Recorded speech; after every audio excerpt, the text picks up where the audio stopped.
மாஞ்சோலையே வாங்கலாம். ஆனா உள்ள விட மாட்டாங்கங்கறீங்க. வெளியே கடை இருக்கு. அவங்க மேல இருந்து வச்சு சேல்ஸ் பண்றாங்கல்ல.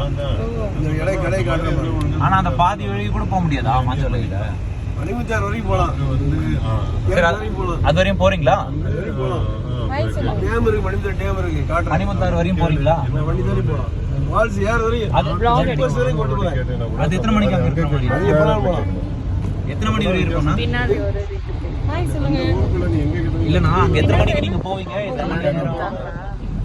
எங்க போறோம் அதெல்லாம் சொல்லுடா. எல்லாரும் எங்க போறோம்? பாபநாசம் கோயிலுக்கு போறோம். போயிட்டு நல்லா பால்ஸ்ல குளிச்சுட்டு அப்படியே திரும்பி திருநெல்வேலி போறோம்.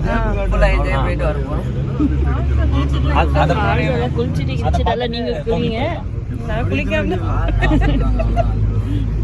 டிஸ்டன்ஸ் யாரு நல்லா சார் ஹாய் சொல்லுங்க. Hi hi. நான் டிரைவர் சார் சொல்றேன். சார் நீங்க ஒரு ஹாய் சொல்லுங்க. ஐயோ வண்டி விட்டு போறீங்க சார். எல்லாரும் ஹாய் சொல்ற மாதிரி எல்லாரும் நம்ம பாடிக்கே வெளியில வந்து ஹாய் சொல்றோம். டிரைவர் திரும்பி ஹாய் சொல்றாங்க. நல்லா வந்து பேச மாட்டீங்க. டிரைவரை போட்டு சொல்ல பிளான் சொல்ல இன்னைக்கு என்ன பிளான் சொல்ல? இப்போ வந்து பாபநாசம் போறோம். பாபநாசம் போயிட்டு அப்புறம் மணிமுத்தாருக்கு போறோம். மணிமுத்தாறு பார்த்துட்டு நீ கேட்ட இருட்டுக்கடை அல்வாக்கு போறோம். அந்த அல்வா வாங்கி சாப்பிட்டுட்டு கோவிலுக்கு போறோம். கோவிலை முடிச்சுட்டு ரூமுக்கு வரோம். Very good. பசிக்கும்ல. அதுதான் ஃபர்ஸ்ட் இம்பார்ட்டன்டான விஷயம். எங்க இருந்தீங்கனா? ரொம்ப இது இருக்கு. இங்க அங்க போறோம்.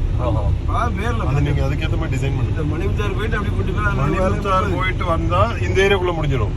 நீங்க திருநெல்வேலி போனா 50 கிலோமீட்டர் பேர்லாம். அந்த பக்கம் 30 நாள். அப்ப அது நேரா அங்க போயிருக்கலாம். இல்ல மணிமுத்தார் ரொம்ப நேரம் சார். சரி ஓகே போங்க சார். உங்களோட விருப்பமே. அல்வா கிடைக்குமா கிடைக்காதா? அவரு அல்வா வாங்கிட்டாங்க. அல்வா கிடைக்காது. இங்க எல்லாம் வேண்டாம். அங்கதான் சொல்றேன். 5:30 மணிக்கு ரொம்ப ரஷ்ஷா இருக்கும். 7 மணிக்கெல்லாம் ஆளே இருக்காது. நம்ம போயிடலாம். இருட்டுக்கடை அல்வா இல்லனால அவங்க பக்கத்துல ஒரு கடை வச்சிருக்காங்க. விசாகம். அவங்க தம்பி கடை இருக்குல்ல? விசாகம் ஒரு கடை. அந்த கடையை காட்டுறேன். இது அங்க விசாகம்னு போட்டுருக்காங்க. அந்த கடையில வந்து இருட்டுக்கடை அல்வா தான். இல்லனே அது என்ன 7 மணிக்கு அப்புறம் ஃப்ரீ ஆயிடுமா? அந்த ட்ரெயின் போகும் பாத்தீங்களா? அதுக்கான ஒரு கூட்டம் இருக்கும். ஆனா இறண்டார்ல யூடியூப்ல போட போறோம். 8 வரைக்கும் இருக்கும். ஆனா அவர் இறந்துட்டார்ல. அவர் இறந்தாரு. இப்போ நம்ம ஸ்டாலின் போய் அவங்க வீட்டுக்கு வீட்டம்மா